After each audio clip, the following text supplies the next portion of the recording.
Agora sim, né? Bom, então eu gostaria... Pronto, lembrando que a Praça Paulo Wes é lá na frente da Casa de Artes, né? Que, aliás, está muito bonita a praça, toda arrumadinha. Parabéns ao pessoal do teatro. Né? Bom, então eu gostaria de convidar aqui para apresentar o trabalho Iniciação à Docência em Teatro na Escola Governador Adalto Bezerra, um olhar sobre o PIB de Teatro e FCE, turma M2, Evandro Teixeira Gomes, José Jotacílio da Silva e Mara Raquel Oliveira de Farias. Pessoal, só lembrando que a lista de presença está sendo passada agora, tá? Importante vocês assinarem para que sejam devidamente certificados.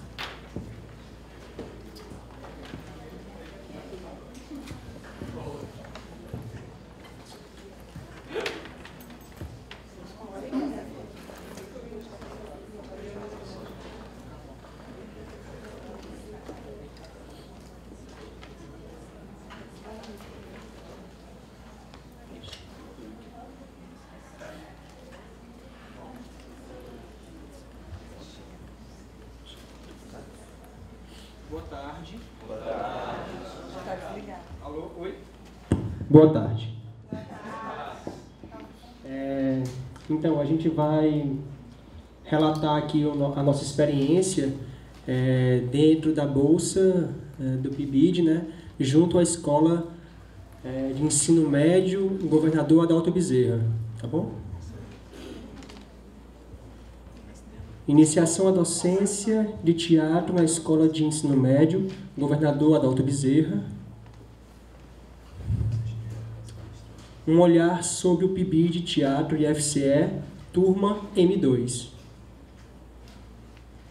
Aí eu começo com uma citação da Vilma Campos, que é uma professora da graduação de teatro da UFU, Universidade Federal de Uberlândia. As práticas de ensino e os estágios supervisionados são componentes fundamentais dentro de um curso de licenciatura das mais diversas áreas de conhecimento. Nesta seara, há a possibilidade de os estudantes irem a campo de trabalho um investimento sistematizado dentro do processo de aquisição do papel do professor.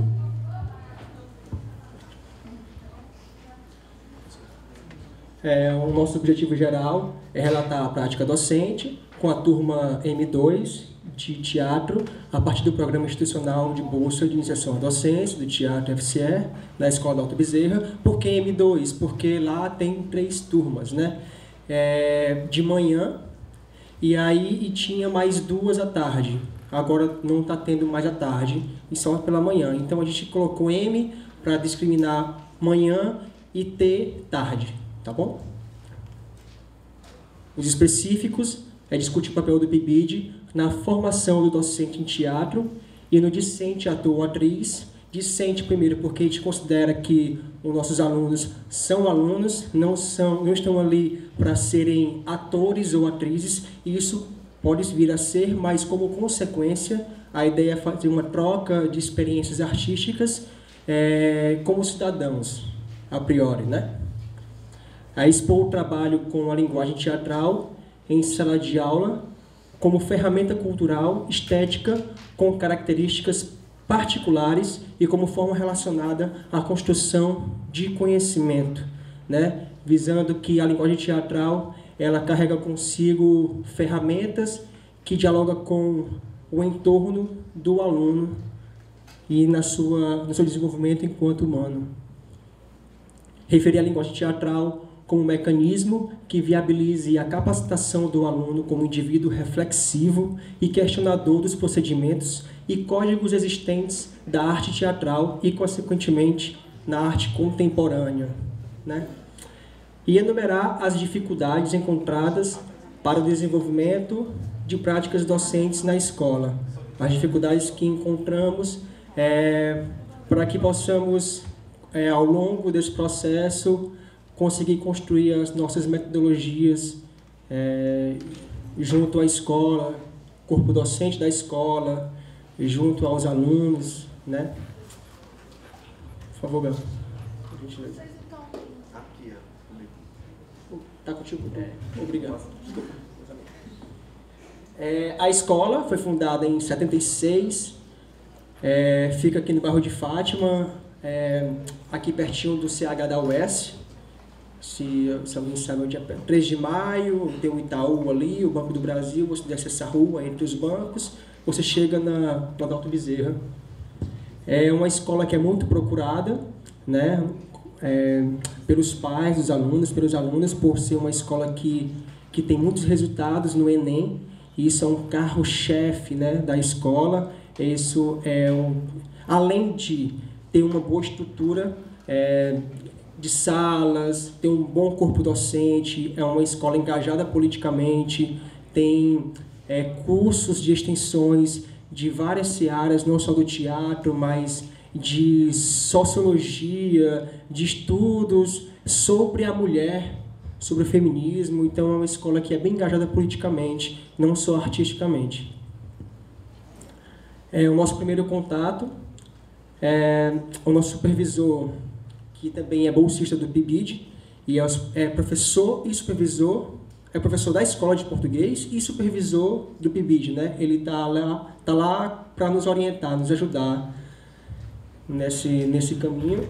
E foi bacana como ele conduziu o primeiro contato, porque ele não nos impôs de cara algo assim. Ele simplesmente nos apresentou a escola, nos mostrou cada ambiente, o jardim, as quadras esportivas, a sala de coordenação, nos apresentou aos professores efetivos da escola, né? Nos apresentou os professores efetivos da escola, nós bolsistas. Então ele quis que nós nos tornássemos parte daquilo, né? E não só um bolsista que está ali de passagem, sim, que vai atravessar, fazer um atravessamento naquele ambiente. Aí, a priori da bolsa, começou comigo e com mais 2 bolsistas, e teve uma rotatividade. Eu continuei e entraram Raquel e Jotacílio nesse caminhar. Lá são 2 vezes por semana, 4 horas dia. Esse busca pelo espaço adequado, o espaço adequado, ontem na mesa que teve ontem, foi bem falado isso, que espaço adequado nunca vai existir, né? A gente tem que transformar esse espaço, e é o que a gente faz lá no nosso cotidiano. É muito difícil a gente encontrar uma sala disponível para a gente, porque lá a prioridade são os alunos do ensino médio, assim. Então a gente sempre está num lugar de procura do ideal, e esse ideal é o presente. Não é o futuro, é o aqui e o agora. Aí na escola já existe disciplina de arte na escola, né? A escola tem lá um professor de artes, porém ele é de literatura, ele não é formado em arte, e aí ele pegou aquelas cargas horárias, né? Como acontece em outras escolas.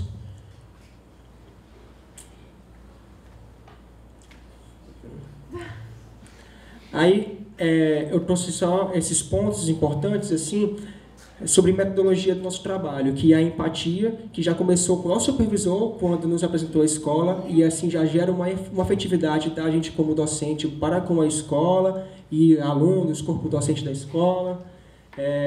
A gente sempre teve a preocupação de trabalhar de forma horizontal, mostrando para os alunos que nós não estávamos ali querendo ensinar algo, né, impor alguma coisa, e sim fazer uma troca de experiências.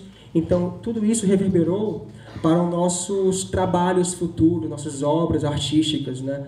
Então, a interdisciplinaridade, ela foi sempre um ponto muito forte nessa construção estética, reflexiva e questionadora.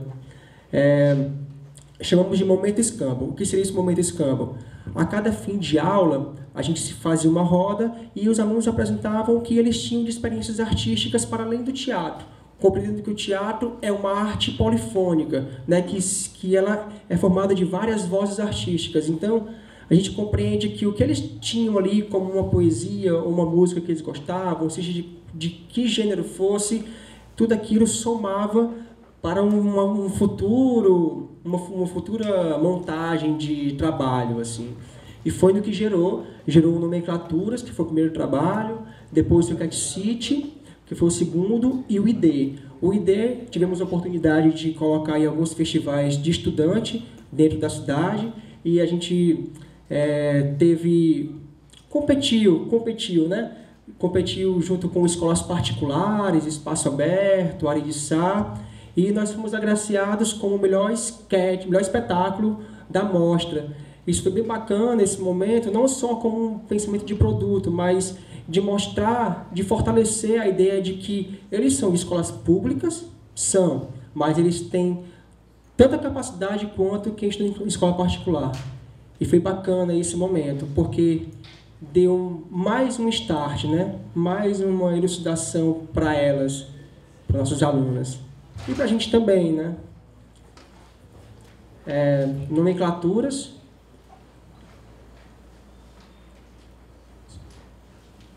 Esse é o Cat City, trabalhando com vídeo, fazendo esse cruzamento de linguagens. E esse foi o ID, que foi o nosso último espetáculo. Oi.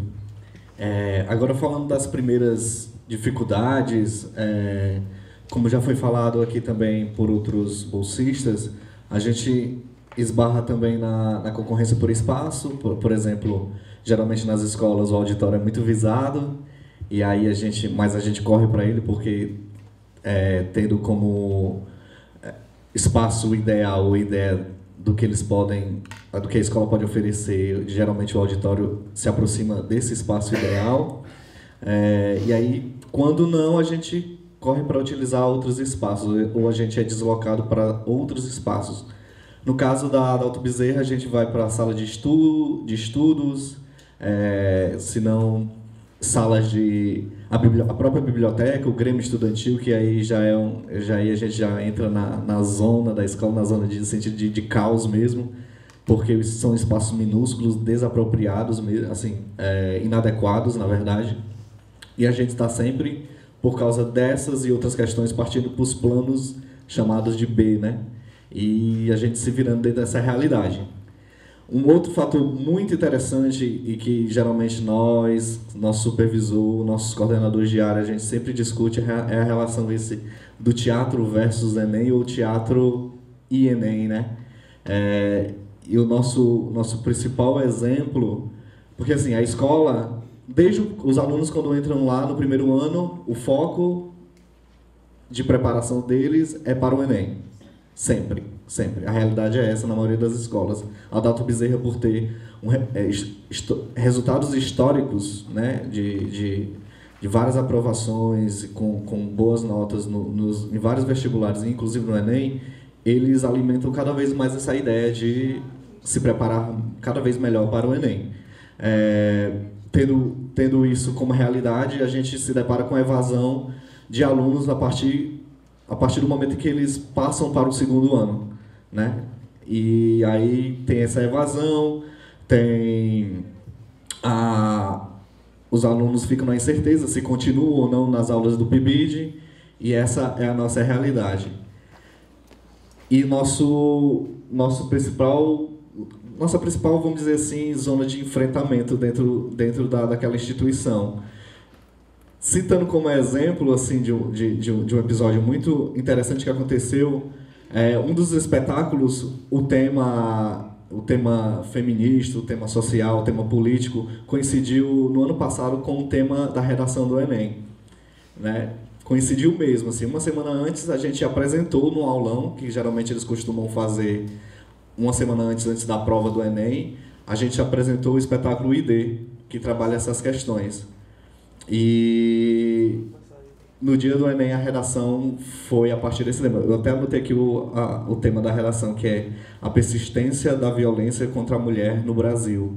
E alguns alunos chegaram para a gente e relataram que o sketch colaborou muito na feitura da redação deles, assim, no desenvolvimento da redação deles, porque como estava muito fresco, e o teatro, nesse sentido, propôs uma discussão de conhecimento, de questões em geral, no dia da apresentação, e estava fresco na memória deles, para eles tiveram mais facilidade em discorrer sobre o tema da redação. Raquel quer falar das outras questões. Bom, vou falar rapidinho. Eu me chamo Raquel. Eu estou há pouco tempo no PIBID. Quando eu entrei, Eva e Jota já estavam, então eu pude pegar um pouco do trabalho do ID, que foi um dos primeiros contatos que eu tive com as meninas, com os alunos, com a escola, com a turma. E esse trabalho foi muito gratificante, que foi um trabalho que surgiu com Eva e com os outros bolsistas, né? E eu e Jota acabamos pegando. E foi muito massa essa participação do ID, porque ele não mexe só nas questões femininas ou do feminismo, mas você vê adolescentes, meninas representando cenas bem sérias, sabe? E, como é que eu posso te falar? Tendo um envolvimento nessa questão do feminino, assim. Elas apresentaram em sketches para outros alunos, e eu acho importante... Da mesma idade. Sim, elas são da mesma idade que os outros alunos que estavam assistindo o ID. E é importante esses alunos verem outros alunos apresentando esse espetáculo, né, o ID, que foi sério na questão de mexer sobre o feminismo, sobre as questões femininas, a violência contra a mulher. E, enfim, esse foi um dos primeiros contatos que eu tive com o ID. E, bom, acho que é isso. Na verdade, o ID chega com um diálogo horizontal, né? Aluno falando para aluno, falando para a comunidade geral. O sketch e o trabalho do nosso grupo alcança a comunidade ao redor, alcança os pais, alcança os professores, a comunidade escolar. E, como não poderia deixar de ser, a gente também encontra outras questões. Greves, ocupações, a evasão, como eu falei, e a ameaça à continuidade do PIBID, do programa, né, que a gente ainda está nessa. A escola, por exemplo, Adalto Bezerra, encerrou a greve dos professores e os alunos ainda continuaram ocupando. Essa semana eles acabaram a ocupação e nós estamos voltando para enfrentar mais uma vez essa realidade. E tendo essa realidade, é que a gente lança esse olhar otimista também a partir dos resultados que a gente obteve, falando de ID, falando de toda a nossa produção, falando do teatro como construção e discussão e desenvolvimento de conhecimento, né? E a gente conta sempre com a participação da escola, alunos, comunidade do IFCE, e a gente acredita que estas devem reforçar a potência e o impacto positivo do PIBID na escola e na formação de novos docentes. Tá? E devemos acreditar, a partir da realidade que a gente vai voltando para a escola, encontrar. No mais, essas são algumas das nossas referências. Fora Teme e diga não à escola sem partido. Obrigado. Fora Teme.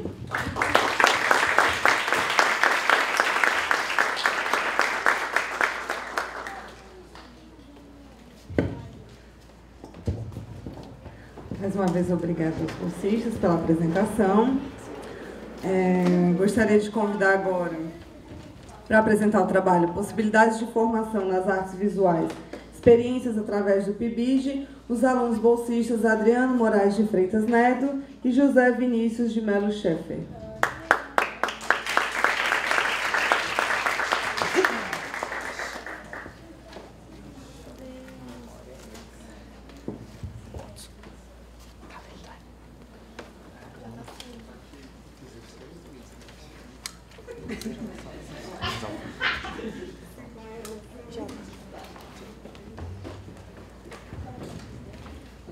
Boa tarde. É um prazer assim muito grande assim estar junto com duas áreas juntas, né? Artes visuais e teatro. A gente é tão distante lá naquela casa, né? E assim, eu acho é muito legal estar junto aqui fazendo isso, né? Trocando essas experiências. Né? Sou Adriano. Boa tarde. Eu me chamo Vinícius, eu sou bolsista ID. Sou membro do Centro Acadêmico Nice Firmeza, que é o Centro Acadêmico das Artes Visuais. Eu sou diretor de cultura do DCE, JML, daqui do IFCE. E das palavras do Adriano, eu faço as minhas também. Eu estou muito grato assim, de a gente estar fazendo esse seminário, que já era para ter acontecido, né? Fico um pouco triste de ele ser só 3 dias, eu acho que a gente tem bastante coisa para discutir, eu acho que uma semana, mais tempo,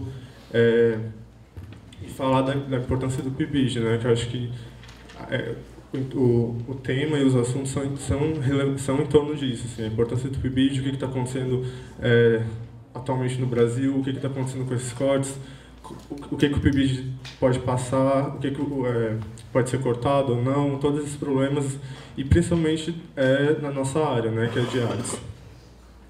O nosso trabalho é possibilidade de formação nas artes visuais, experiência através do PIBID. Quando a gente fala assim, formação, a gente, no título, né, quando a gente traz essa palavra formação, a gente traz um pouco da ideia do currículo também, né? E aí, eu colocando uma experiência minha, assim, antes da faculdade, eu já trabalhava com educação informal e tinha uma relação muito conturbada com a educação formal, né, com a escola, né? Porque nunca tive uma aula de arte que prestasse, assim, né? Poucas das vezes tive uma aula de arte que fosse interessante, né? E aí, quando eu chego na faculdade, putz, será que eu vou reproduzir a mesma coisa que os meus professores fizeram, né? E aí, o PIBID, ele traz essa possibilidade de questionar todo esse currículo de artes que é colocado às vezes, né? Então, como o Adriano falou, a gente parte do nosso curso, né, da nossa licenciatura, que é em artes visuais, e aí a gente, dentro do curso, a partir de terceiro semestre, mais ou menos, a gente tem a possibilidade de entrar no programa. A gente normalmente, acho que uns 20 bolsistas, a gente é em torno de 20 bolsistas, e a gente é coordenado por 2 coordenadores, que são o Wendel e a Maíra. E a nossa escola é a escola estadual fundamental Plácido Alderal do Castelo, que a gente chama de UV, que fica no Conjunto Ceará. A gente das oficinas 2 vezes por semana, de terça, no meu caso e do Adriano era terças e quinta-feira, de 2 às 5 horas, de às 7 horas mesmo, a gente saía de lá bem tarde. A minha equipe era composta pela Rafaela e o Leonardo, que já se apresentaram um pouco antes. São 2 colegas que têm muita experiência, foi assim, louvável trabalhar com eles esse tempo. E já o Adriano eram outros o Ítalo colegas. E o Weasley, né? E aí, porque na verdade eu era de outra escola e aí passei para o Plácido. Pronto, como a gente trabalha, né? Dentro das artes visuais, a gente tem primeiro a metodologia, né? O LAPIM, que é o laboratório de criação de imagens, que a gente tem que traçar todos esses planos. A gente começa com o diagnóstico, que é na escola, a gente tem que ir até a escola fazer um diagnóstico, ver como é que está o processo lá, entregar esses relatórios. Essa relação do diagnóstico é muito interessante, assim, e já foi falado algumas vezes, né? O diagnóstico é muito importante para a gente entender a comunidade, entender a escola, né? E pensar uma proposição de arte que se aproxime dos alunos, né? Sei lá, como é que eu vou falar de como e por que eu vou falar de Leonardo da Vinci, de Michelangelo, de Van Gogh, se o cara está na pichação, se o cara grafita, se o cara faz outras histórias, né? Como chegar a isso, trazer essas questões, né? Não só trazer isso também, trazer Michelangelo, trazer Van Gogh, trazer esses caras, mas também aproximar esses caras da realidade deles, né?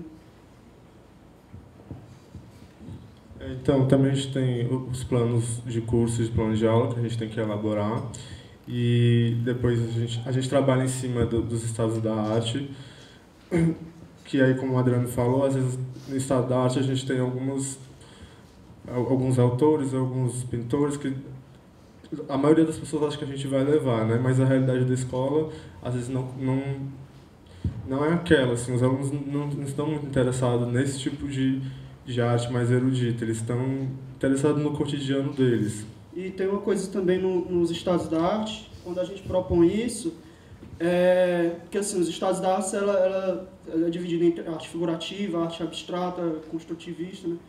E aí quando a gente propõe isso, é para também quebrar aquela ideia do dom, né? Muitas vezes quando a gente chega na escola, O que se vê muito é o aluno, eu não sei desenhar porque eu não tenho dom. Não sei fazer isso porque não tenho dom, né?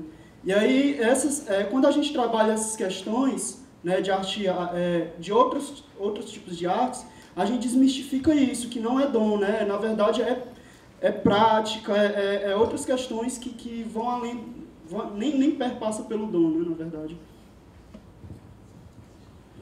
E depois a gente tem as elaborações das oficinas, acaba que alguns bolsistas colocam seus objetos de pesquisa ou tentam envolver esses objetos de pesquisa. E aí foi uma experiência que a gente teve com a oficina de máscaras. Nessa a gente estava trabalhando a ideia da arte objetual e conceitual, né? E aí, trabalhando as questões da arte objetual, os handmades de Marcel Duchamp, todas essas questões assim, a gente conversando com a galera, surgiu a ideia de fazer máscaras para uma proposição, uma instalação na escola, né? E essa oficina de máscaras, ela trouxe bastante discussões, assim, né? Porque a gente estava trabalhando com um objeto que é banal, né? O jornal, e aí ressignificando esse jornal para fazer máscaras. E aí, ao fazer máscaras, a gente propôs fazer a máscara no rosto deles, né? E quando a gente traz, porque normalmente é feito com balões, né? Enche o balão e faz a máscara, e aí a gente faz no próprio rosto, porque a gente está trabalhando o corpo também, né? Quando a gente trabalha a ideia da arte objetual e conceitual, a gente pensa também no corpo. E aí é interessante, assim, com essa relação corporal, né? De, tipo, os meninos que têm aquele preconceito já formado de, não vou tocar no rosto do meu amigo, né? E aí como se rompe isso no momento dessa construção de máscaras, né? Ao ponto de, tipo, no final ele já está super de boa com isso, assim, né? De início existe aquele enfrentamento, né? E aí depois ficam super tranquilos com isso. Aí foi o processo, né, da elaboração de máscaras. Só explicando porque a gente apresentou a nossa metodologia dentro do programa, porque é um programa sério. Opa! Tá tudo bem? Voltando aqui, gente. Sim, é um programa sério, é um programa que é constituído por várias pessoas, assim. A gente tem coordenadores que pensam a nossa metodologia, a gente tem supervisores que estão na escola trabalhando juntamente com a gente. Nós somos um corpo de bolsistas que tem uma produção, tem um desejo, às vezes, de estar na docência. A gente tem alunos que recebem todo esse projeto, assim, que estão na escola e querem participar. Então, por isso a gente mostrou anteriormente a metodologia e como se aplica, porque realmente é uma coisa séria, né? A gente não faz de brincadeira. Aqui é a oficina de estilogravura, que ela foi dentro das nossas oficinas, só que como a Fran Bernardino, na mesa ontem, falou, quando houve uma proposta para ela de poder, além de estar no programa, dentro das oficinas, poder estar junto com os alunos e dentro da escola, surgiu essa oportunidade para a gente no nosso grupo. E a gente foi atrás. A Rafa falou com o professor de artes que tem na escola, que era o quê? Era a semana de cultural, né, que estava acontecendo na escola, e a gente não tinha, assim, até então, um laço com a escola. A gente tinha algumas brigas com a coordenação, uma coisa ali, um conflitinho ali, e aí a gente abraçou, assim, porque foi a oportunidade de a gente mostrar que a gente estava na escola, que a gente podia ter uma interação com a escola, com os alunos que não estavam, às vezes, nas oficinas, com a gestão da escola. E aí a gente foi atrás de saber o que era, né? E aí era xilogravura, e eles falaram, não, a gente está cansado daquela coisa de cordel, de ler textos, de coisinha, e vamos tentar propor uma coisa diferente. Então a gente propôs fazer uma oficina de xilogravura mesmo, com os materiais que a gente poderia utilizar. E a gente trouxe esses alunos de várias turmas, assim, e era muita gente, assim, foi até diferente do que o PIBID normalmente nos dá, né? Foi poder lidar com os alunos na sala de aula mesmo, e teve, aqui era a nossa sala. Assim, eu digo que é uma sala que tem privilegiada, ela não é uma sala de verdade, ela é um corredor.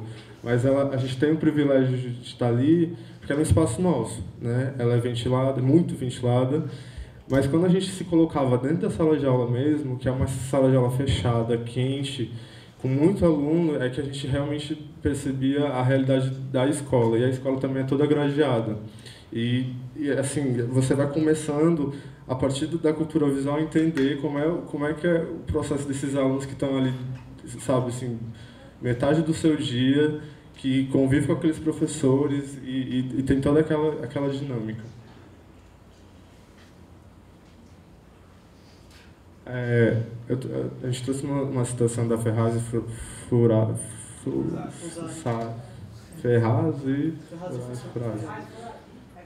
as orientações e os parâmetros curriculares nacionais, PCN, para o ensino de artes visuais no ensino básico tem como direcionamento o autoconhecimento ao outro, ao fazer perceber a arte como autonomia e criatividade, ao desenvolvimento dos... eu não consigo ler lá.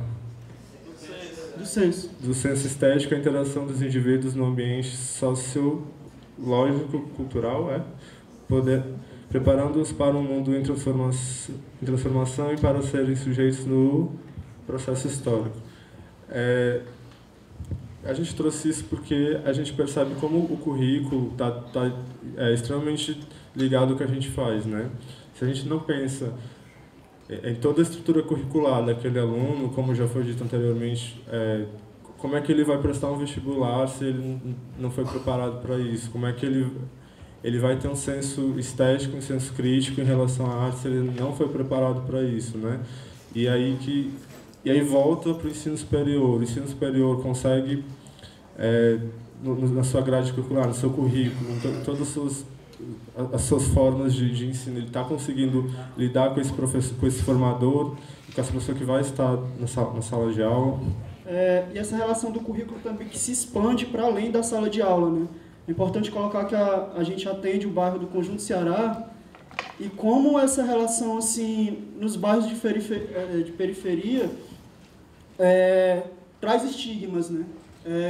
A periferia é muito estigmatizada, né? Bom Jardim, Alviste, não sei o quê, você vai para outro bairro, o bairro da violência, não sei o quê. E como essa relação, essa construção que é colocada, né, esses estigmas, ela perpassa também por um currículo que é amplo, assim, né? Como eles levam isso para a escola também, né? E quando a gente chega no Conjunto Ceará, nossa, é um bairro lindo, assim, sabe? Como às vezes a gente estigmatiza, assim, coisas que, quando você se insere lá, é que você realmente vê, assim, né? E aí também, são fotos de essa foi uma atividade que a gente fez, né? Tratando realmente desse... Primeiro, assim, porque a gente tinha que dizer que a gente estava na escola. Então, a gente fez essa atividade que chamou eles. E aí é onde você percebe também o currículo, né? Porque a gente deixou eles livres para fazerem as intervenções que eles queriam e a gente via como era o processo imagético deles dentro daquele âmbito, assim. Eles sabiam manusear aqueles instrumentos que a gente estava dando, porque essa não foi uma oficina, isso foi só como é que a gente chama? Uma dinâmica, assim, uma atividade extra, para dizer o que era o PIBID, o que o PIBID estava fazendo na escola, porque eles viam, alguns viam e não sabiam o que era, né? Então, nas considerações finais. Aí algumas coisas que a gente traz, né? A questão da inserção na escola, né? Que é um pouco que eu falei, né? De como, às vezes, a gente traz... como essa inserção, ela às vezes é conflituosa por conta de que a gente está trazendo outra proposta, né? E todas as coisas envolvidas. E aí a importância do PIBID na formação docente, que é aquilo que eu falei antes, né? Logo no início, de que pensar o PIBID ele dá essa possibilidade de pensar outras formas de arte, de educação em arte, de ensino em arte, né? E aí o pensamento de arte educação antes do PIBID e durante o PIBID, né? Que é aquilo que eu trouxe também antes, né? E aí, para finalizar, eu gostei muito da fala da Lana, no final, que ela falava sobre utopia, né? E eu acho interessante, assim, eu acho que com todos os caminhos que a gente tem, todas as dificuldades, né? Eu gosto muito da fala do Eduardo Galeano, né? Quando ele fala de utopia, que a utopia é um horizonte, né? Que ela só serve para que você caminhe, né? Você não pare, né? Quanto mais a gente caminha, mais o horizonte se distancia, né? E ela funciona para isso, né? É isso. Obrigado.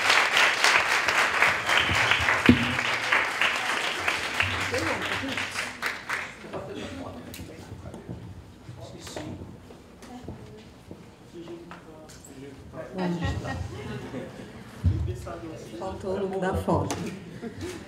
Bom, pessoal, continuando nossa programação, só lembrando que mais tarde, às 18 horas, nós vamos ter a mesa A Importância do PIBID na Formação em Artes Visuais, com os professores convidados, professor Rafael Carvalho, ex-bolsista PIBID, hoje professor do campus Aracati, professor Charles Vale e professor Paulo César, que ex-bolsistas hoje atuais professores da rede estadual. E oficinas amanhã, claro, pessoal. Então, agora, para a gente encerrar esse bloco de comunicações orais, gostaria de convidar os alunos Cauane Cristina Pinto e Marla Gomes Lima para apresentar o trabalho Teatro do Oprimido na Escola Estadual João Matos, através do PIBID, a experiência como abertura para o senso crítico dos alunos.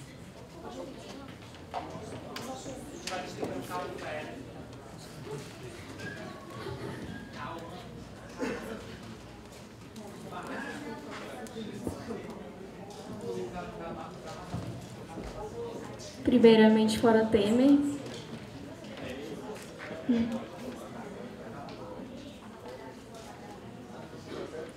Eu sou a Marla, essa é a Cauane. Nós fazemos parte do PIBID. Boa tarde.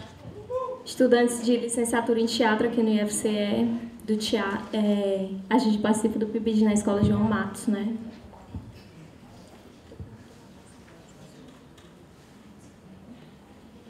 E aí o nosso tema é o Teatro do Oprimido na Escola João Matos, através do PIBID, a experiência como abertura para o senso crítico dos alunos. O porquê da escolha desse tema, né? Na escola a gente ministrou muitas oficinas e aulas, e dentre elas a gente falou muito sobre o teatro do oprimido na escola, né? Por ser um teatro político, por aguçar também o senso crítico dos alunos e por estar contribuindo muito na nossa formação como docente. A nossa orientadora é a Liliana Matos e a Simone Castro. E a nossa supervisora da escola é a Simone Azeredo. A Escola João Matos ela se situa no Montese, na rua Almirante Rubim. Alguns dos nossos objetivos: relatar a experiência do Teatro do Oprimido na Escola João Matos, expor resultados de trabalhos construídos em sala de aula por meio do desenvolvimento crítico dos alunos, explanar as influências e contribuições das técnicas do Teatro do Oprimido na educação. Como eu já falei, a gente trabalhou muito com o Teatro do Oprimido na escola, e aí a gente quer relatar um pouco dessa experiência. A gente trouxe algumas imagens sobre a técnica do Teatro Fórum, que a gente explanou lá. Não só o Teatro Fórum, a gente trabalhou com outras técnicas da Augusto Boal, mas de foto a gente trouxe essa como registro. Falando sobre a metodologia.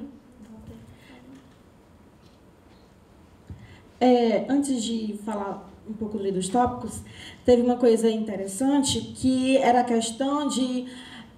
Uma das coisas que já foram faladas aqui, né, para os outros bolsistas, que a questão daquela coisa que a gente idealiza quando a gente vai entrar numa escola pela primeira vez como professor.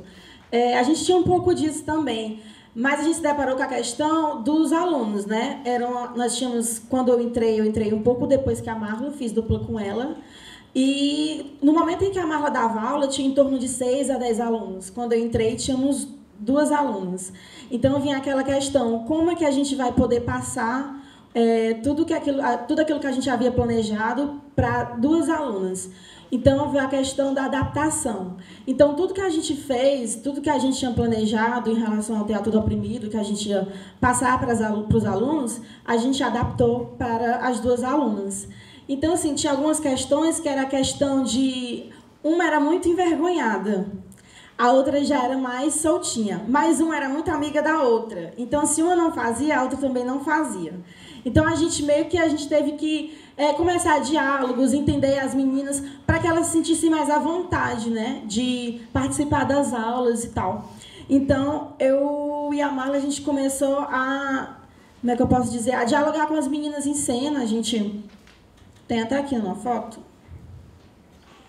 que às vezes a gente tomava um pouco, não era nem o lugar, mas a gente entrava em cena com as meninas, participava junto com elas para que elas se sentissem mais à vontade naquele espaço delas. E aqui, falando um pouco das metodologias, teve práticas de jogos do Teatro do Oprimido, utilização da teoria e prática das técnicas do Teatro do Oprimido, debates de práticas vivenciadas, contextualizadas a partir do meio escolar e social. Bom, o que acontecia? A gente aplicava, né, as técnicas do Teatro do Oprimido, explicava sobre Augusto Boal, sobre o contexto de como foi criado e tudo mais, e elas ficaram super interessadas. E, de acordo com os debates que a gente tinha dessas práticas que elas vivenciavam dentro de sala de aula, e não só no meio escolar, mas também no meio social, a gente começava a ter discussões super bacanas sobre o papel da mulher na sociedade, sobre a homossexualidade, como as pessoas são oprimidas. Essas pessoas são super oprimidas, né, nessa sociedade. Então, a partir daí, elas começavam a aguçar o senso crítico delas, de parar de pensar como senso comum, como a maioria das pessoas pensam, de que essas pessoas elas não têm um lugar na sociedade.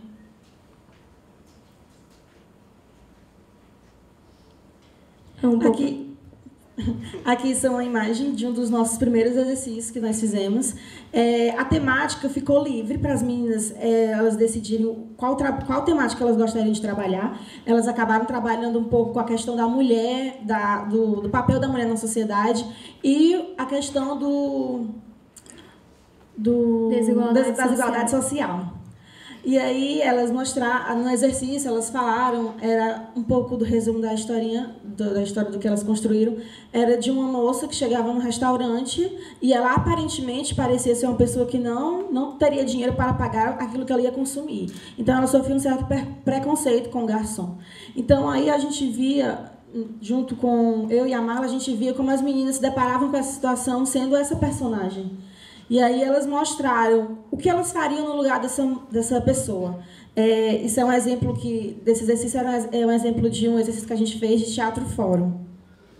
E assim, uma barreira que foi rompida é porque a gente tem uma aluna que ela tinha muito problema em ser tocada.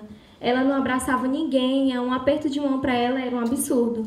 Então, a gente foi trabalhando isso com ela, respeitando o espaço dela, lógico, mas aos poucos a gente foi conquistando a confiança dela, porque isso tudo é questão de confiança, né? Não é chegar e impor, você tem que segurar na mão do colega, agora você vai ter que ficar descalço. Não. E em nenhum momento a gente quis impor em sala de aula, pelo contrário.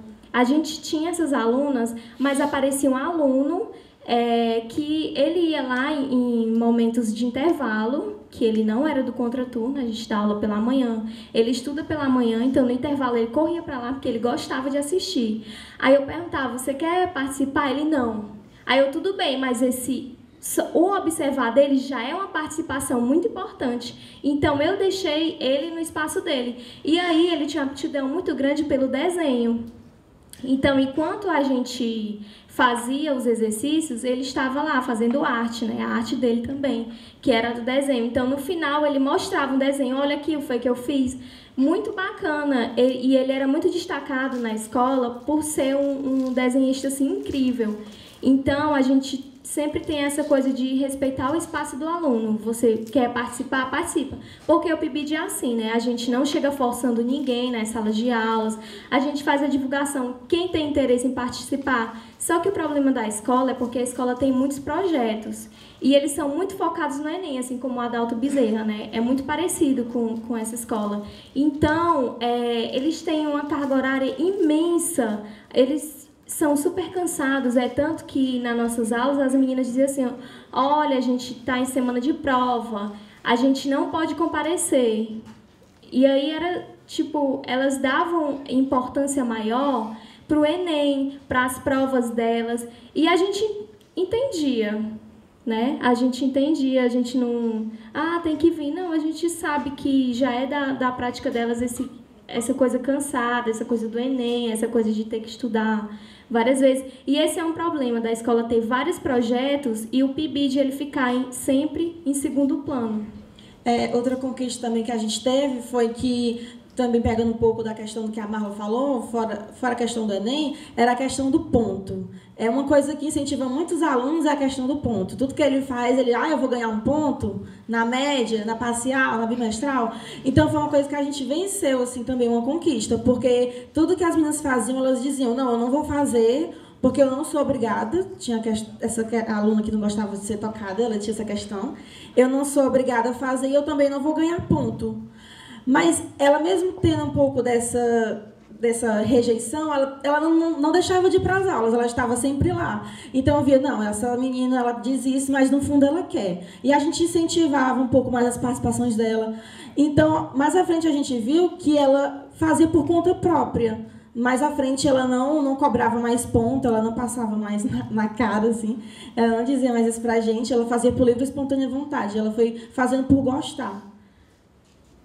Isso. E aí, sobre os resultados, né? A gente pôde observar que através dos jogos que a gente passava, a gente utilizou muitos jogos do Teatro para Atores e Não Atores, né? Do Augusto Boal, e outros jogos também. E a gente tinha muita questão da adaptação, né? Como houve um número muito grande de evasão de alunos e a gente ficou só com 2, então a gente teve que adaptar várias atividades. Mas isso não deixou de ser dinâmico, isso não deixou de ser importante, porque o que vale é a qualidade, né? E não a quantidade que as escolas realmente exigem. E aí, através desses jogos, técnicas e reflexões que a gente fazia acerca das atividades feitas em sala de aula, a gente pôde observar o crescimento mesmo que essas alunas tiveram no senso crítico acerca da sociedade. A partir desses exercícios, elas disseram assim, poxa, realmente, como eu como sendo mulher e negra, sou oprimida dentro da escola. A gente tinha uma aluna que ela sofria bullying todos os dias, porque além dela ser nerd, ela era muito inteligente, ela era negra, era gordinha, então qualquer coisa, o pessoal já falava mal dela, olha, gorda, negra, o cabelo ruim, e ela se sentia muito ofendida. Depois desses exercícios, ela disse, não, eu não vou mais aceitar isso, agora eu vou dialogar com essas pessoas. E por que eu não posso ser assim? O que é que tem diferente de você comigo? Só a pele. E isso quer dizer alguma coisa? Então, a partir disso, das nossas discussões em sala de aula, dos exercícios, elas começaram a pensar de uma forma diferente e de rebater, de debater mesmo com outras pessoas que tinham esse preconceito. Os alunos, eles aprenderam a lutar contra as opressões que vivenciaram diante da sociedade, tendo argumentos e possibilidades de se reposicionar saindo da condição de oprimido, que é o que eu já disse. Conclusão. Por meio da proposta do Teatro do Oprimido, os alunos vão percebendo a importância de se posicionarem diante de sua realidade, que é um pouco do que a Marla falou agora, né? Compreendem o papel e a importância do docente do PIBID na escola, além de repensar a função do ensino do teatro no ambiente escolar. Também vem a questão do que eu falei, daquela aluna que dizia que não era obrigada. Ela passou a compreender de que a gente não estava ali como mais um professor que iria avaliá-la, colocar um ponto no final do bimestre e no final do ano ela iria passar ou não. Ela compreendeu o nosso papel de estar ali e passou a respeitar também, né? Porque, de uma certa forma, às vezes, era um pouco desrespeitosa a forma como ela falava, mas a gente compreendia ela e ela também passou a nos compreender. Quando a Cauane fala de avaliação, essa questão de pontuar, de dar números, né?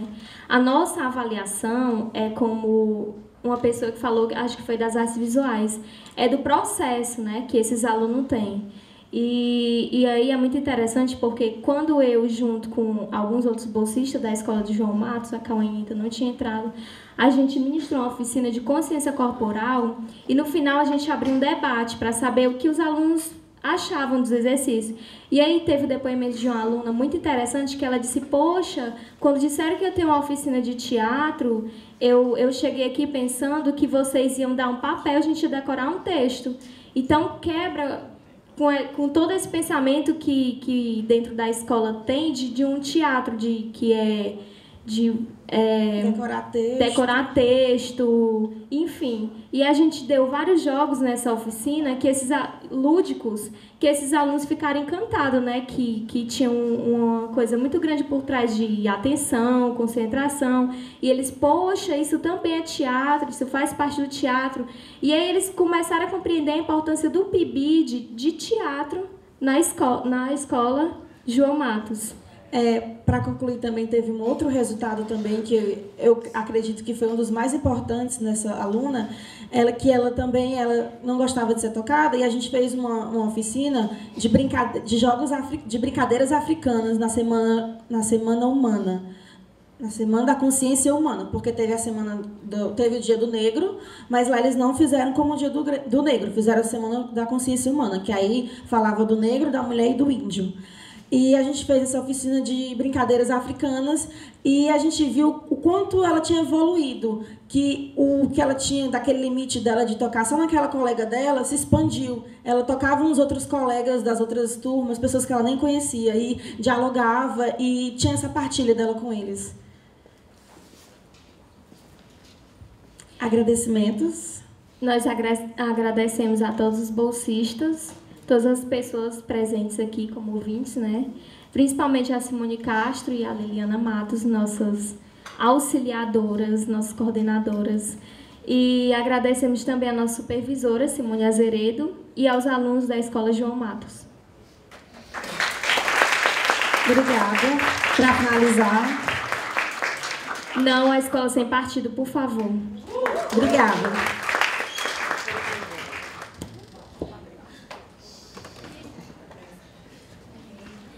Bom, obrigada às alunas. Mais uma vez a gente pode ver nas comunicações essa preocupação política, né, dos bolsistas, um trabalho ativo dentro da escola. Eu destaco também, foi colocado aqui nesse último bloco, a questão dos currículos, né, que é uma discussão muito importante para a gente, no momento em que está sendo discutida a base comum curricular nacional, onde a ACHA ela vem perdendo, dentro dessa nova configuração, ela vem perdendo um espaço conquistado tão a duras penas, né? Então é importante, acho interessante a gente ver que os bolsistas têm estão ligados nesse movimento, né? Eu acho interessante também, mais uma vez, essa relação dos bolsistas com os alunos. A gente pode ver que muitas vezes ela ultrapassa mesmo essa barreira assim, só do ensino, né? E vai para além disso, das questões sociais e das questões pessoais mesmo dos alunos dentro da escola. Fico muito feliz com as comunicações. Esse é o nosso último bloco de comunicações e eu acredito que a melhor forma para que vocês possam conhecer o programa PIBID é assim, através da voz dos próprios bolsistas que relatam suas experiências aqui para a gente, né? Bom, a gente vai agora com aquele bloco de perguntas, né? E aí eu gostaria de convidar os alunos Cauane, Cristina, Marla Gomes, Evandro Teixeira, José Otacílio e Mara Raquel, Adriano Moraes e Vinícius Scheffer. E gostaria de convidar aqui o professor Wendel de Medeiros para que ele possa mediar as perguntas, tá bom? Professor coordenador também do PIBID de Artes Visuais.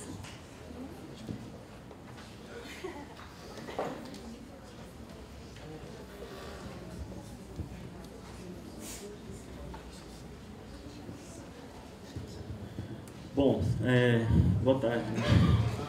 Bom, gente, esse momento salutar, né, reforço quão importante foi está sendo na realidade, né? Tanto o primeiro dia como o segundo, em relação às comunicações. Vamos abrir para as perguntas agora, tá? Quem gostaria de fazer alguma pergunta, né, aos nossos amigos aqui, tá? Opa, Henrique. Vamos lá.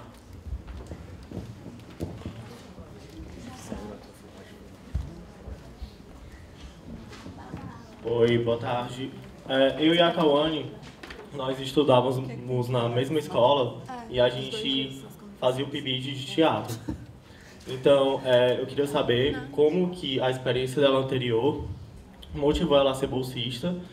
E nessa época a gente passava por muitas dificuldades de espaço e tal, da direção da escola que não dava muita moral pra gente. E como que isso contribuiu para que tu superasse os problemas enquanto bolsista. E o que é o PIBID? Bom, eu não falei, não cheguei a comentar na minha apresentação agora. Antes de eu ser bolsista do PIBID, antes de entrar na faculdade, eu era aluna do PIBID, na Escola César Calles. E, assim, o que me motivou muito, eu acho que o principal foi, acho que, minha relação com os professores que eu tinha, os bolsistas, alunos daqui do IFCE. A relação que eu tinha, o modo como eles ensinavam teatro, eu acho que foi o que mais me motivou a ver o que eu queria realmente para a minha vida, que era o teatro. E a ponto de eu chegar a fazer vestibular e passar na faculdade e de hoje ser bolsista. Eu não vou mentir, eu tive meio que uma vantagem de estar no lugar de um aluno do PIBID, mas, ao mesmo tempo, essa vantagem ela não significa que, pelo fato de eu ser uma ex-aluna do PIBID, eu vou saber ser uma professora. Não é a mesma coisa. É muito diferente. Você entende o lado do aluno, mas o lado do professor você não entende. Você vivenciando, você estando na pele de um professor, não só de teatro, de artes, mas de um professor na frente de uma sala de aula, é uma outra experiência.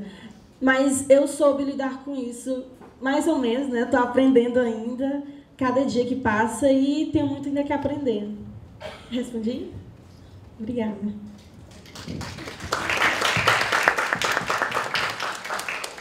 Bom, vamos dar seguimento, né? Quem mais gostaria de fazer uma pergunta aos nossos pibidianos? Né? Opa! Tranquilo? Fique à vontade. Não, é porque geram sempre muitas dúvidas. São muitas perguntas, mas eu vou escolher apenas uma, né? A gente sabe que as mídias digitais, elas estão completamente no contexto tanto dos professores quanto dos alunos. E muitas vezes a disciplina de arte, ela consegue driblar um pouco essa necessidade dos alunos estarem constantemente consultando as mídias digitais, né? Essas redes. O pessoal das artes visuais muitas vezes se utiliza dos computadores para dar suas aulas. Então, de uma maneira geral, pegando tanto para as artes visuais que utilizam como equipamento, quanto para o pessoal do teatro, como é lidar com esse obstáculo e como é não transformar num obstáculo, conseguir se integrar, porque sabemos que isso é uma realidade horizontal e que nós precisamos adequar as formas de ensino às mídias sociais. Como vocês pensam sobre isso? Obrigado. Bom, Jane, assim, partindo de uma coisa que é o princípio de todo mundo, assim, né? Hoje a gente vive com novas tecnologias, então, nas artes visuais, pelo menos, a gente tem uma disciplina que trata de nova arte e novas tecnologias, e que a gente tenta aplicar dentro da oficina, assim.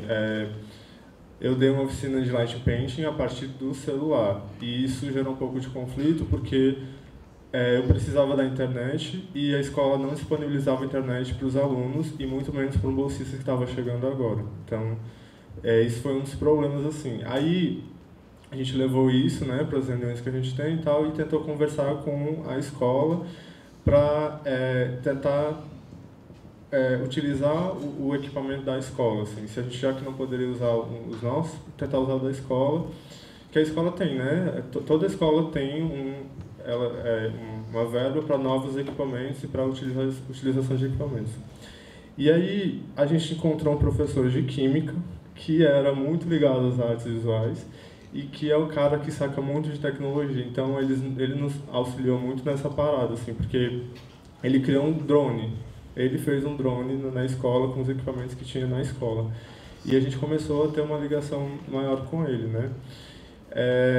E assim, partindo do Vinícius, experiências, você pode buscar e ver com trabalhos que tem, muita gente está focando nisso, assim, né? A tecnologia dentro da educação, e aí você, dentro das artes, você tem pessoas que já estão trabalhando, como eu já vi uma apresentação de uma moça que estava falando sobre o teatro EAD, sabe? Assim, são novos parâmetros que a gente vai ter que começar a se utilizar dentro da escola, mesmo que a lei proíba que não possa usar celular, e você sabe que os alunos não vão deixar de usar celular dentro da escola, sabe? Então, eles acabam sendo tiro no pé, essas leis.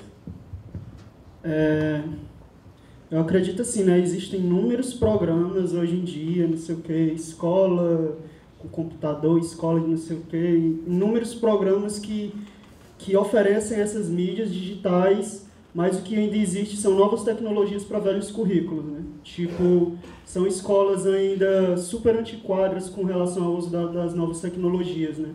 E muito porque o professor tem medo. O professor tem medo de ser substituído, quando na verdade a nova tecnologia ela vem para somar, né? A gente só precisa aprender essas novas tecnologias, né? Eu acredito que quando a gente começa a aprender junto com os alunos, né? Porque, sei lá, se eu pensar que hoje em dia um cara de 10 anos sabe montar altas coisas que eu não faço nem ideia, né? É aprender junto com os alunos, né? A escola ainda tem muito essa ideia de hierarquia, né? O professor é o que está no topo e o aluno ele está só para ser educado, né? A ideia da educação ela perpassa por uma hierarquia, né? E aí a gente tem que romper isso, né? E eu acho que as novas tecnologias é a forma de romper isso, né? Eu e a Marta, a gente teve um pouco de dificuldade com isso, apesar de a gente não trabalhar com equipamentos de mídia, assim, enfim. Era questão de que o espaço que a gente dava aula era um laboratório de informática.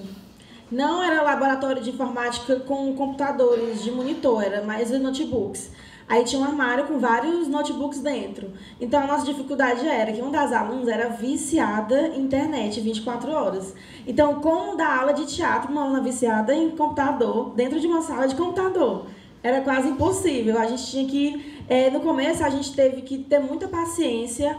A gente fazia acordos com ela. Não, a gente vai deixar tu ficar uns 10 minutinhos, mas depois vai ser só 5. Aí vai chegar um dia em que você não vai mais poder ficar com o computador, porque a aula é de teatro, tá? Aí ela entendia que era todo um processo, a gente entendia também, né, o vício dela. Com o tempo a gente foi, né, trocando, dialogando, e a gente conseguiu tirar o computador dela. Existe também a possibilidade, claro, né, a mais saudável de usar a seu favor, usar a favor dos alunos e sensibilizá-los, né, a hora de usar, para que usar. Porque o teatro também, às vezes, a educação, o teatro demanda que a gente utilize esses materiais, né? Por exemplo, o ID, que é o último sketch que a gente construiu e mais circulou pela cidade, pela comunidade em geral de Fortaleza, ele abre o espetáculo fazendo uma crítica a essas mídias. A primeira sonoplastia do trabalho é o som do WhatsApp. E está um silêncio no teatro, todo mundo pensa que é o celular do outro. Aí todo mundo fica brigando, desliga isso aí, e a gente lá atrás na cabine rindo. Imagine as meninas também, né? E aí a gente abre espaço para discutir, né? Sobre. E elas acabam repassando para os outros, como eu falei na mesa, horizontalmente, né? Eu acho que tem a possibilidade de usar a favor e criticar, né, inteligentemente. Mais alguém? Não? Passar para alguma pergunta? Quem mais? Opa, legal. Venha.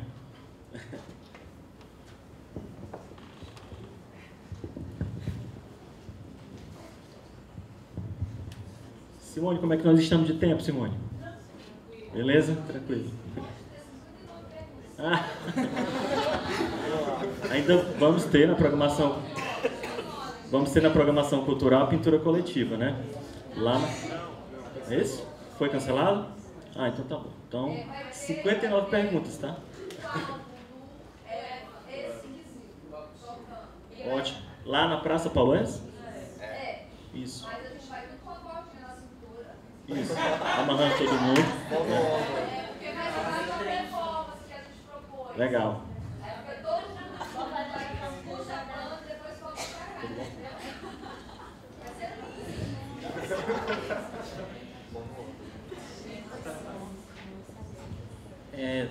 Boa tarde. Na verdade, eu não queria fazer uma pergunta. Eu queria...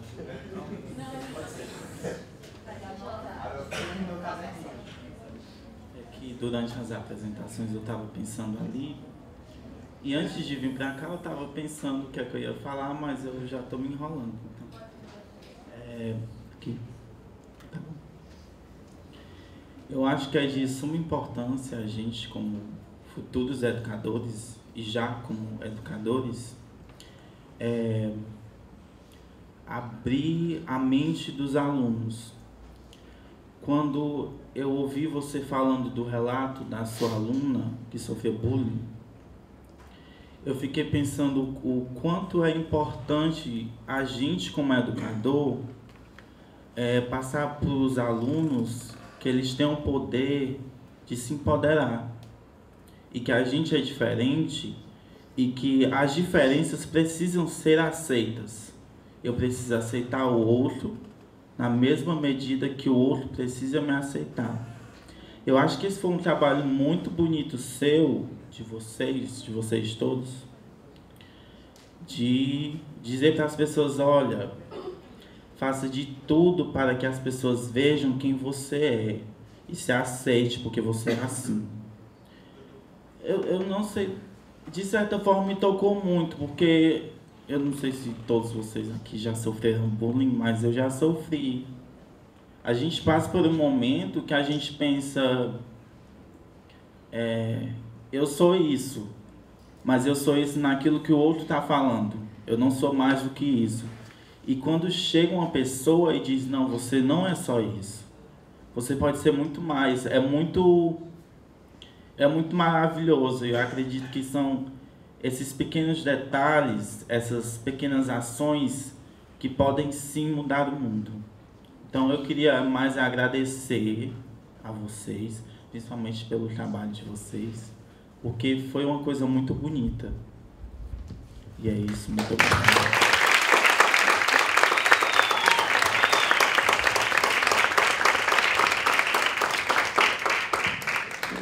Bom, gente, belas palavras do Jeová.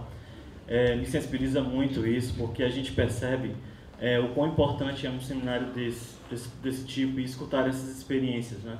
A gente acaba tocando o outro sendo tocado, e aqui é um espaço de afeto também, não é? E parabenizar os meus amigos, né, que estão aqui presentes, dando esse depoimento de hoje. Vamos dar seguimento às perguntas, tem mais uma, não é? Deixa eu ver se vai até aí, tá?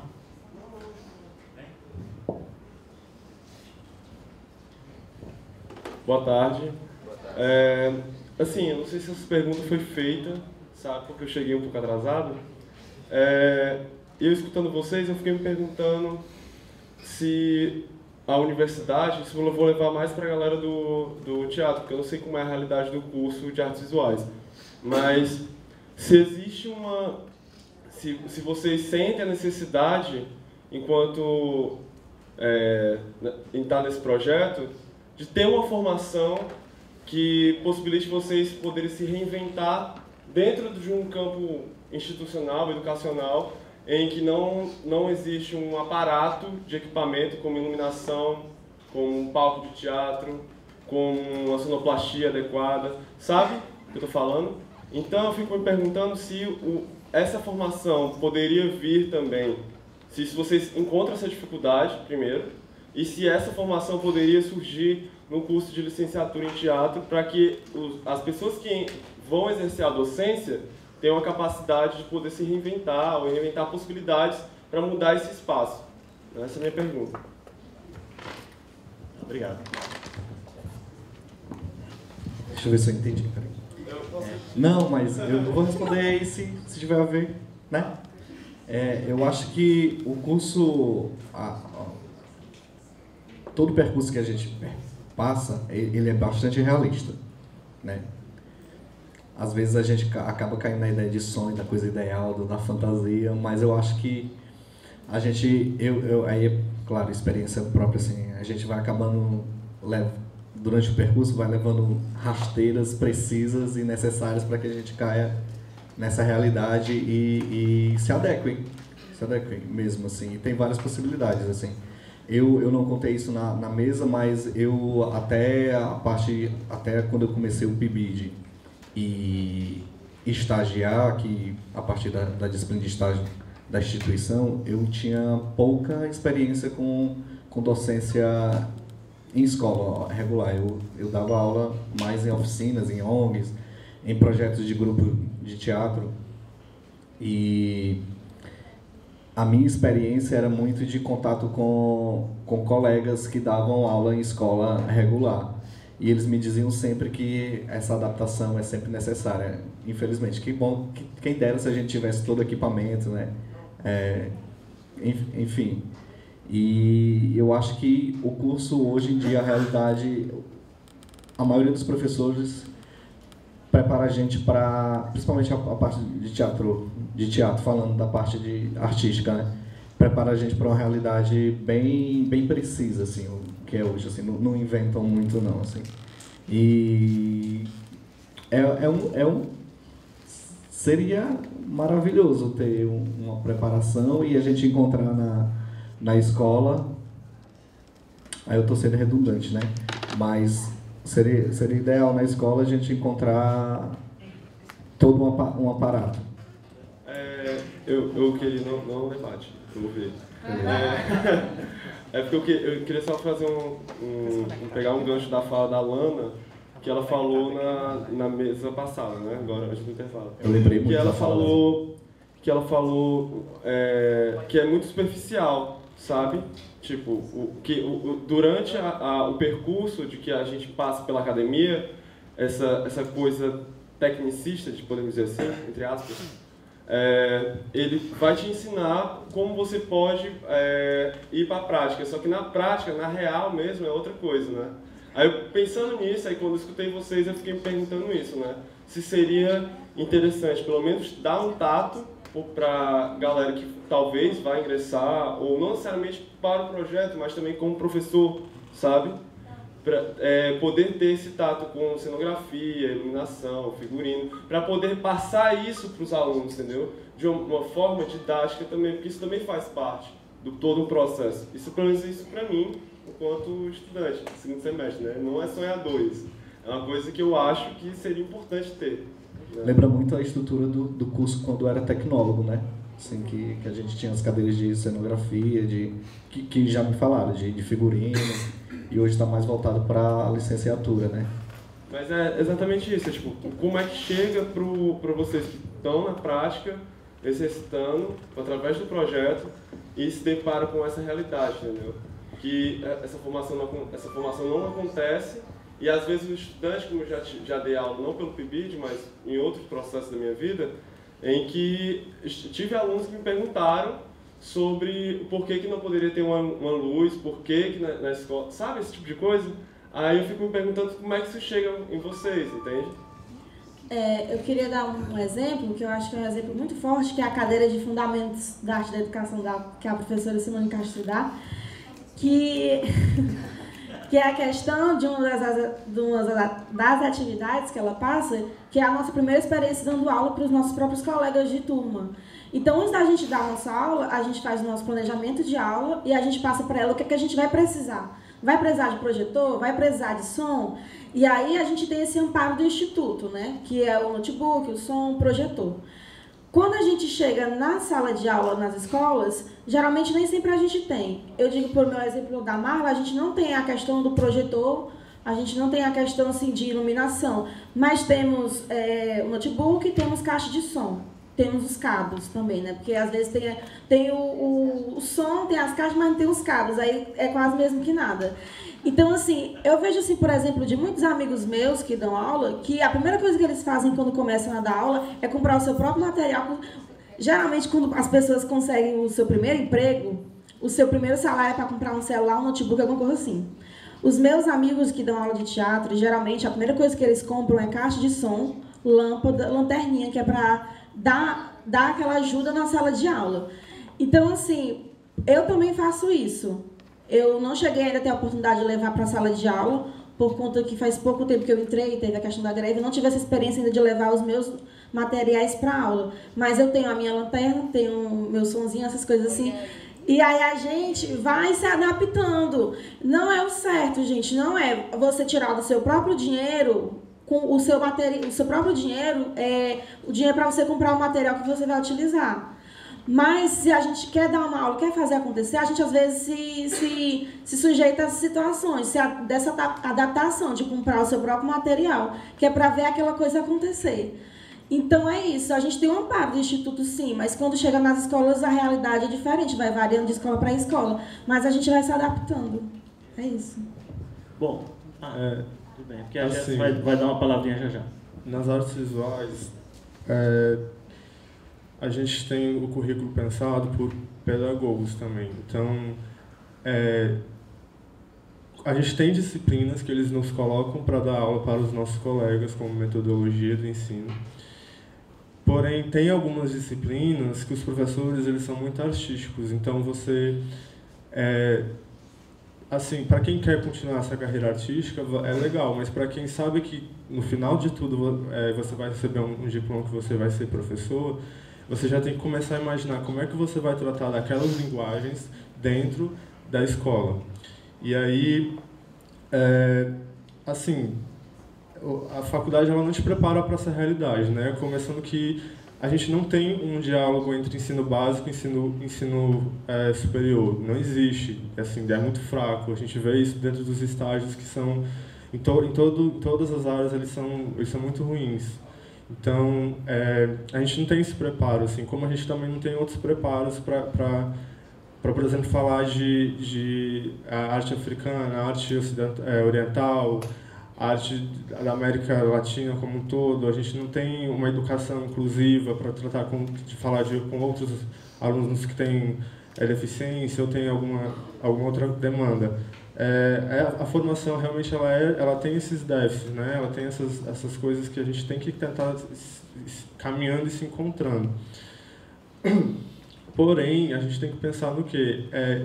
Agora, o que está acontecendo? Está sendo cortado o verbo da educação. Essas verbas, elas chegam na escola e quando você vê para que elas são destinadas, uma parte daquela verba, uma parte daquele dinheiro, ele pode ser investido na disciplina de artes. Ele deve ser investido na disciplina de artes. Só que para que isso aconteça, tem que ter pessoas formadas dentro da escola e que peçam para que esse dinheiro seja utilizado na atual demanda. Por exemplo, a sala de artes visuais, tem que ter pincéis, tem que ter tinta. Então, o governo ele ampara isso, ele tem a verba para isso. A gente que, enquanto formandos e formados, a gente tem que saber utilizar das nossas armas, do que a gente tem e solicitar, entendeu? Porque, como já foi dito, a gestão da escola não tem consciência artística, não tem consciência de arte dentro da escola, ela não sabe, às vezes, que precisa de material. A pessoa é formada, ela tem o direito dela de estar lecionando, então o formando ele tem que se apropriar desses conhecimentos enquanto ele está licenciando, para quando ele chegar na escola, ele ter voz, ele saber como dialogar com a escola. Então, o que às vezes eu fico...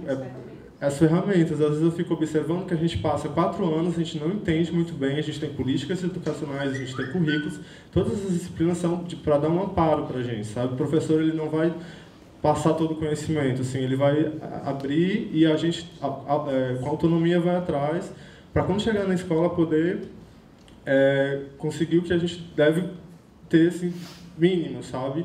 E eu falo isso porque quando eu tive aula de artes na escola, no ensino básico, a gente tinha artes, a gente tinha professores formados, então existia, sabe, assim, existem professores no Brasil formados e que estão lutando. A gente vê isso nas Confabs, quando os professores vêm e falam e tal. Eu sinto assim que ainda o Instituto Federal, o núcleo de artes, ele não se empoderou totalmente. Ele tem que estar mais consciente do que é a arte dentro do Instituto para sair daqui e para fora. A gente vê no teatro, na dança, por exemplo, a menina de dança foi atrás de fazer abaixo-assinado para levar para o concurso e dizer, ó, eu faço licenciatura em dança, eu vou trabalhar e vou dar aula porque eu sou licenciado, entendeu? A gente tem que ir atrás dessas coisas e entender como elas funcionam.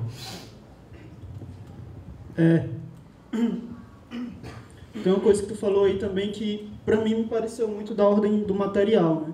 Tipo, de como chegar numa escola, na faculdade você tem todo um aparato de pensar, sei lá, no caso do teatro, cenografia, iluminação, né? E como chegar na escola e não ter nada disso, né? Assim, e isso tem uma coisa que vai muito que, tipo assim, o governo tem que, né? É uma coisa que tem uma verba, que tem, como o Vinícius já colocou, mas também vai para uma onda que é muito do ideal, né? Assim, a gente tem um ideal que é bom, né? Que é ótimo, que tem esse ideal, mas não tem, né? E principalmente as artes visuais, assim, a gente trabalha muito com materiais efêmeros, né? E caros, né? Sei lá, tinta, se a gente for trabalhar no ideal de tinta acaba muito rápido, né? E se for uma tinta boa, sei lá, R$60, né? E assim, como pensar, entrar nessa escola que não tem material, que não tem nada, e trabalhar, sei lá, propostas de cor, né, de pintura dentro da sala de aula, né? Eu acho que isso vai muito mesmo do educador se jogar e, tipo, eu dei aula antes da faculdade, eu era educador de um projeto social. E aí foi muito rico essa minha experiência lá, porque tipo, toda vez que eu chegava com uma proposta, não tem tinta, não tem lápis, não tem caneta, não tem... Isso fez com que eu criasse, sabe, assim, às vezes é só na prática mesmo que a gente vai encontrar propostas, assim, sabe, não tem como a gente dizer, tipo, que isso vai da gente pensar, sei lá, trabalhar a iluminação, a cenografia, como se trabalhar, né? Mas eu acho que isso é muito na prática, de chegar e ver que não tem material e dos meios que vai se fazer, né? E vai muito também da experiência, assim, do educador, assim, né? Sei lá, eu acho que não se limitar só aos seus materiais, né? Por exemplo, se eu gosto de pintura, não me limitar somente a aquarela, somente a pastel, a esses tipos de materiais, sei lá, pintar com castanhola, pintar com areia, com isso, né? Urucum, é genial, Urucum. Tem um outro, Genipapo. E Farotema. Simone conhece? Só sobre isso que o Vitor falou de cenário, iluminação, figurino. Tem uma coisa que eu acho que é importante, é que... Não, essa pergunta que tu fez, né, sobre essa questão mais técnica, eu acho que a gente quando vai para o PIBID, quando vai para a sala de aula, o nosso foco é outro, entende? Assim, a gente não vai para a sala de aula para fazer um teatro profissional. Não que o que os meninos fazem não é profissional, mas a gente não tem essa como é que eu posso dizer? Compromisso. Obrigação. Essa obrigação, isso de, vamos montar um trabalho aqui e agora como é que a gente vai fazer se não tem esse cenário, não tem... Assim, os meninos também, eles ajudam muito a gente na construção de tudo. Então, eu acho que parte mais de uma relação que a gente tem que construir com eles, que é muito humana e dialogada, porque eles constroem tudo isso com a gente, entende? Não é que o nosso foco é de como é a minha experiência e de como eu vejo a experiência dos meninos. Não é um ensino de teatro profissional, não é diferente da nossa realidade como estudante de teatro, entende? Enfim, era só porque eu acho que esse foco é importante, porque é a nossa primeira experiência como docente em sala de aula.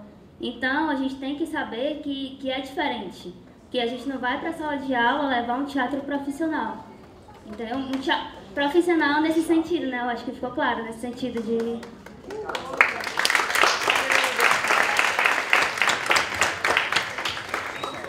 Eu posso só complementar Com certeza. Não, pegando isso que a Jess falou, é interessante a gente ter isso claro, porque senão muitas vezes acontecem as frustrações. Porque a gente chega na escola com o pensamento de nós vamos aqui formar um núcleo, montar um espetáculo, um sketch e tal, vai ser lindo. Mas muitas vezes não é lindo. Então, esse foco que a Jess falou é super interessante a gente ter claro para a gente não se frustrar, né? Então, lá o nosso foco é outro.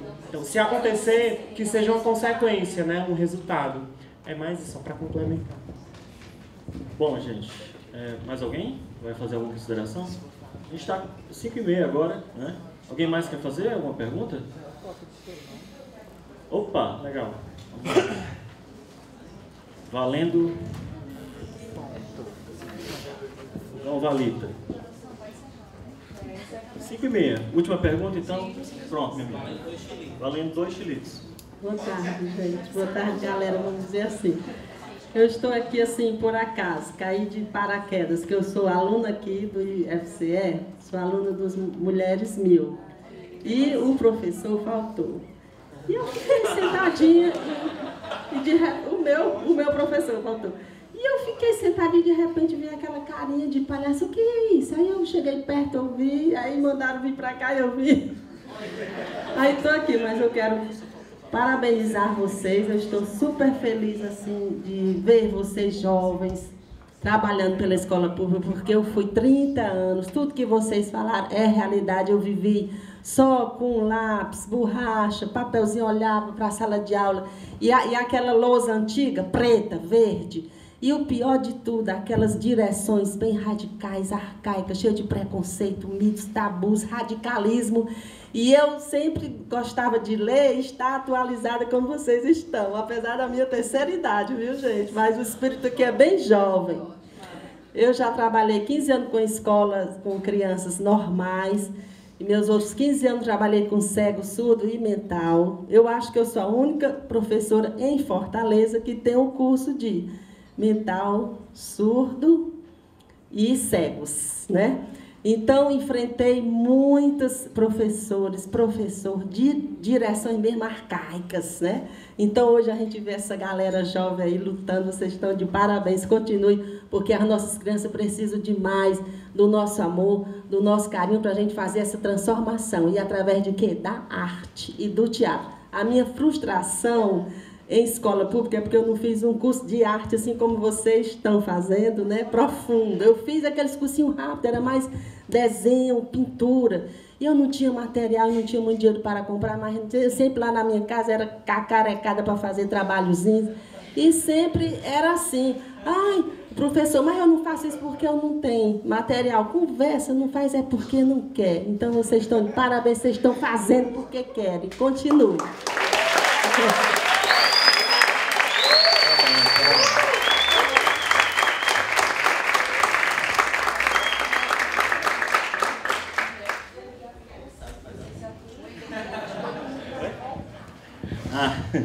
Bom, gente, reforçar, né? Batemos nessa tecla, mas vamos continuar a divulgar que amanhã temos oficinas, tá? Dia 19/8, o seminário continua e hoje também continua, tá? Queria agradecer aos pibidianos que aqui estão, né? Foi um debate muito interessante, as perguntas também enriquecedoras. Teve falas aqui que me deixaram refletindo e vendo, né, já percebendo isso e conversando com meus alunos que isso de fato está acontecendo e é um caminho sem volta, como por exemplo a fala do Vinícius em relação ao EAD Teatro, ao EAD Artes Visuais, não é? Isso é uma realidade. O curso de Artes Visuais aqui no Instituto Federal já começa a organizar o seu curso de ensino à distância em Artes Visuais, licenciatura em Artes Visuais, já é uma realidade, né? Temos inclusive já o coordenador do curso, que é o professor Sebastião, né? Isso está sendo delineado e avançando, provavelmente já no segundo semestre de 2017, o curso começa de fato, e é um campo que se abre inclusive para os ex-alunos, né? Alunos do curso, do CLAVE, e claro, torcer para que também aconteça o EAD Teatro, o EAD Música, é uma realidade, é um caminho sem volta sim. Outra palavra que me tocou bastante, né, aliás, uma frase foi a do Adriano em relação ao currículo, né? Novas tecnologias e currículos antigos para velhos currículos. Né? Isso é uma verdade. Né? A gente acaba constatando isso no chão da escola, né? Inclusive em até as licenciaturas também. Né? Por que não dizer? Não é jogar só a responsabilidade para o chão da escola ou o espaço escolar. Isso também é uma responsabilidade das licenciaturas, dos cursos de nível superior. Não é? E é isso. Vamos ter 6 horas. Não é? Nesse intervalo vamos ter alguma atividade cultural, Simone? Não é?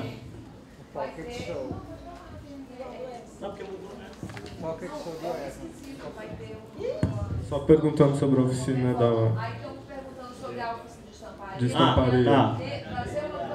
Qual a cor da camisa? Branca. Camisa branca para a oficina de estamparia.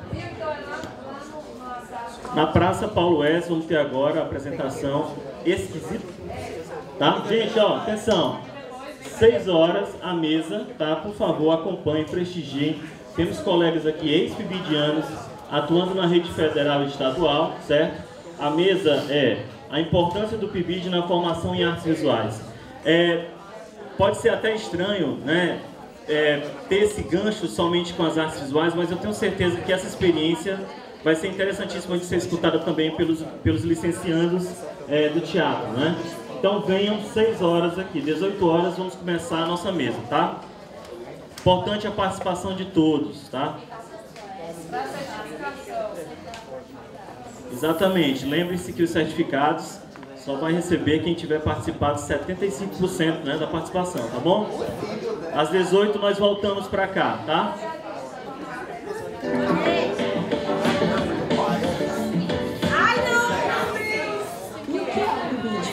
É um programa institucional de bolsas de iniciação à docência financiada pela Placatos. Distribuído em todas as regiões do Brasil, foi iniciado em 2009, com 3.088 bolsistas e 43 instituições de ensino superior. Já em 2014, alcançou o número de 90.254 bolsistas, divididos em 855 polos, de 284 instituições formadoras públicas. Em 29 dessas instituições, acontece o PIBID de Diversidade, no qual é destinado para as áreas da educação escolar indígena e do campo. Mas não é só isso. É uma experiência de educação transformadora. O PIBID me deu a oportunidade de conhecer a realidade de sala de aula. E através da minha experiência como aluno do PIBID, eu decidi entrar na faculdade. Hoje eu sou bolsista do programa. O que está acontecendo? Há uma previsão de corte de metade dessas 90.254 bolsas. Mas peraí, o edital previa uma continuidade do programa com um aumento de bolsas. O problema é que haverá uma reestruturação do programa, o que poderá invalidar o edital, ao qual está previsto a continuidade do PIBID até 2018. Esta reestruturação está sendo feita sem nenhuma possibilidade de diálogo com a sociedade, coordenadores do programa nas universidades e bolsistas. Caso existam esses cortes, nos restam as seguintes questões. Como fica a educação básica sem o diálogo